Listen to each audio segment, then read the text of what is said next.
Hello everyone, स्व अध्ययन पर स्वागत है। आज हम कक्षा 7वीं संघर्ष के कारण में तुनुक मिजाज हो गया धनराज पिल्ले पाठ के प्रश्नोत्तर अध्ययन करेंगे। ये प्रश्नोत्तर अत्यंत महत्वपूर्ण तथा परीक्षा उपयोगी है। प्रश्न 1, साक्षात्कार पढ़कर आपके मन में धनराज पिल्ले की कैसी छवि उभरती है, वर्णन कीजिए। उत्तर, धनराज पिल्ले का साक्षात्कार पढ़कर यही छवि उभरती है कि वे सीधा सरल जीवन व्यतीत करने वाले मध्यवर्गीय परिवार से नाता रखने वाले थे। वे देखने में बहुत सुंदर नहीं थे। हॉकी के खेल में इतनी प्रसिद्धि प्राप्त करने का जरा भी अभिमान उनमें नहीं है। आम लोगों की भांति लोकल ट्रेन में सफ़र करने में भी कतराते नहीं। विशेष लोगों से मिलकर बहुत प्रसन्नता का अनुभव करते हैं। उन्हें माँ से बहुत लगाव है। इतनी प्रसिद्धि पाने पर भी आर्थिक समस्याओं से जूझते रहे। उन्हें काफ़ी प्रसिद्धि मिली। उन्हें हॉकी खेल में बहुत लगाव है। लोग भले ही उनको तुनुक मिजाज समझे, लेकिन वे बहुत सरल हृदय मनुष्य है। प्रश्न 2, धनराज पिल्ले ने जमीन से उठकर आसमान का सितारा बनने तक की यात्रा तय की है। लगभग 100 शब्दों में इस सफर का वर्णन कीजिए। अब हम इसका उत्तर अध्ययन करेंगे। धनराज पिल्ले का बचपन काफ़ी आर्थिक संकटों के बीच गुजरा। उन्होंने गरीबी को काफ़ी करीब से देखा है। धनराज पिल्ले ने जमीन से उठकर आसमान का सितारा बनने तक का सफ़र तय किया है। उनके पास अपने लिए एक हॉकी स्टिक तक खरीदने के पैसे नहीं थे।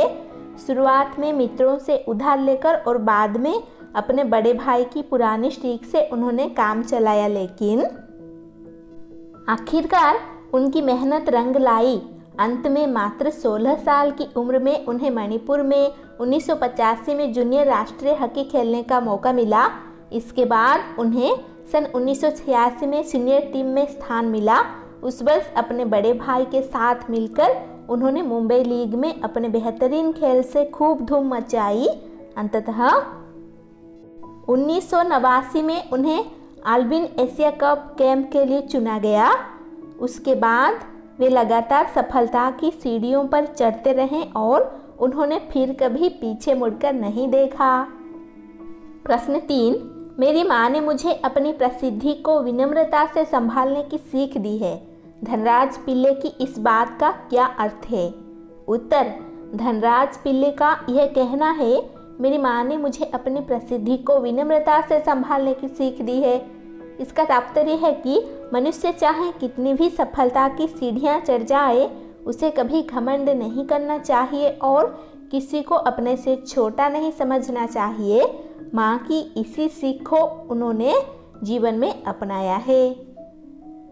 साक्षात्कार से आगे प्रश्न 1, ध्यानचंद को हॉकी का जादूगर कहा जाता है, क्यों? पता लगाइए। उत्तर, ध्यानचंद को हॉकी का जादूगर कहा जाता है क्योंकि जैसे जादूगर अपने दांव पेंचों से हमारी ही आंखों के सामने न जाने क्या क्या करतब कर दिखाता है और हम दांतों तले उंगली दबा लेते हैं, वैसे ही ध्यानचंद भी हॉकी खेलने में माहिर है। कोई भी ऐसा दांव पेंच नहीं जो उन्हें न आता हो।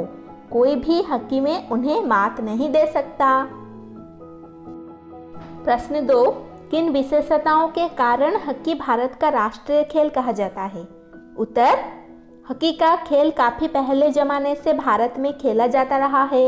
हमें राजा महाराजाओं से लेकर ग्रामीण क्षेत्रों के लोग भी बड़े चाव से खेला करते हैं इस खेल को। आज भी इस खेल के प्रति रुचि देश एवं विदेशों में बना हुआ है। इस खेल को खेलने में अधिक पैसों की जरूरत भी नहीं पड़ती है। पुराने ज़माने के लोग पेड़ों की टहनियों से इस खेल को खेला करते थे। यह खेल वर्षों से लगातार आगे ही बढ़ता जा रहा है। यह सीमित संसाधनों में खेला जाने वाला खेल है, इसीलिए इसे भारत का राष्ट्रीय खेल माना जाता है। प्रश्न 3, आप समाचार पत्रों पत्रिकाओं में छपे हुए साक्षात्कार पढ़ें और अपनी रुचि से किसी व्यक्ति को चुनें। उसके बारे में जानकारी प्राप्त कर कुछ प्रश्न तैयार करें और साक्षात्कार लें। इसका उत्तर बच्चे स्वयं करेंगे। इसके बाद हम अनुमान और कल्पना के बारे में अध्ययन करेंगे। प्रश्न 1, यह कोई जरूरी नहीं है कि शोहरत पैसा भी साथ लेकर आए। क्या आप धनराज पिल्ले की इस बात से सहमत हैं? अपने अनुभव और बड़ों से बातचीत के आधार पर लिखिए। उत्तर, हम धनराज पिल्ले के इस बात से सहमत है कि कोई जरूरी नहीं कि शोहरत पैसा भी साथ लेकर आए। उनका यह कथन बिल्कुल सच है, क्योंकि धनराज को स्वयं जितनी शोहरत मिली उतना पैसा प्राप्त नहीं हुआ। वे काफ़ी समय तक आम लोगों की भांति लोकल ट्रेन में सफ़र करते रहे, जिसे देखकर लोग हैरान होते थे।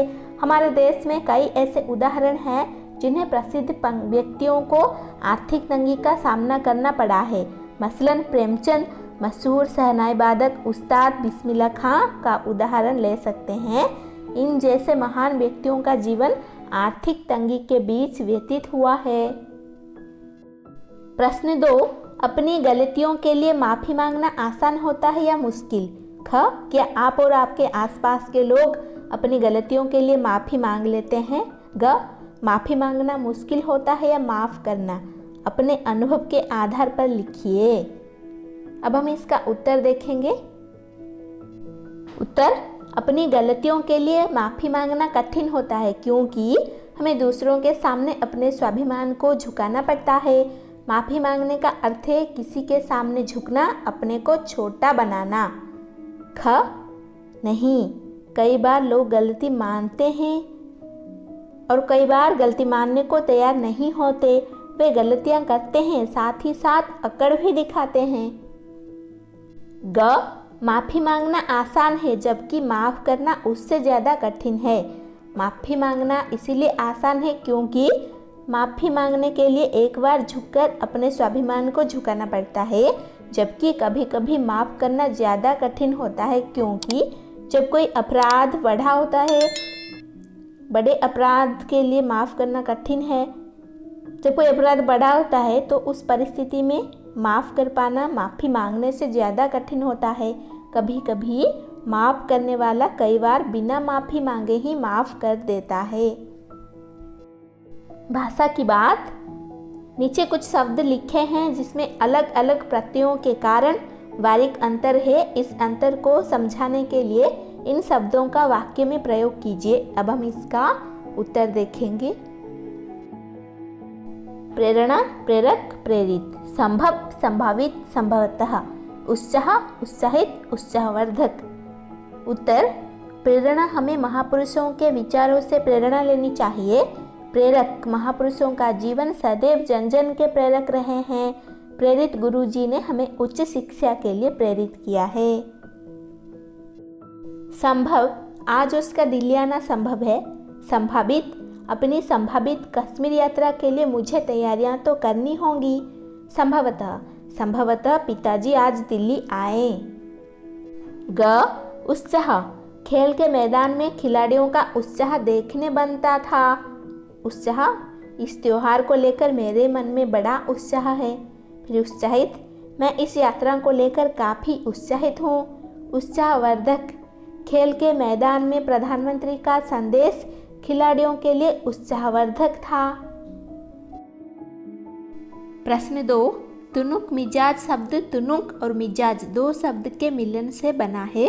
क्षणिक, तनिक और तुनुक एक ही शब्द के भिन्न रूप हैं। इस प्रकार का रूपांतर दूसरे शब्दों में भी होता है, जैसे बादल, बादल, बदरा, बदरिया, मयूर, मयूरा, मोर, दर्पण, दर्पण, दर्पण। शब्दकोश की सहायता लेकर एक ही शब्द के 2 या 2 से अधिक रूपों को खोजिए। कम से कम 4 शब्द और उनके अन्य रूप लिखिए। उत्तर, आग, अग्नि, ज्वाला, चांद, चंदा और चंदा, चंद्र, समुद्र, समंदर, सागर, मातृ, माता, माँ। प्रश्न 3, हर खेल के अपने नियम, खेलने के तौर तरीके और अपनी शब्दावली होती है। जिस खेल में आपकी रुचि हो उससे संबंधित कुछ शब्दों को लिखिए।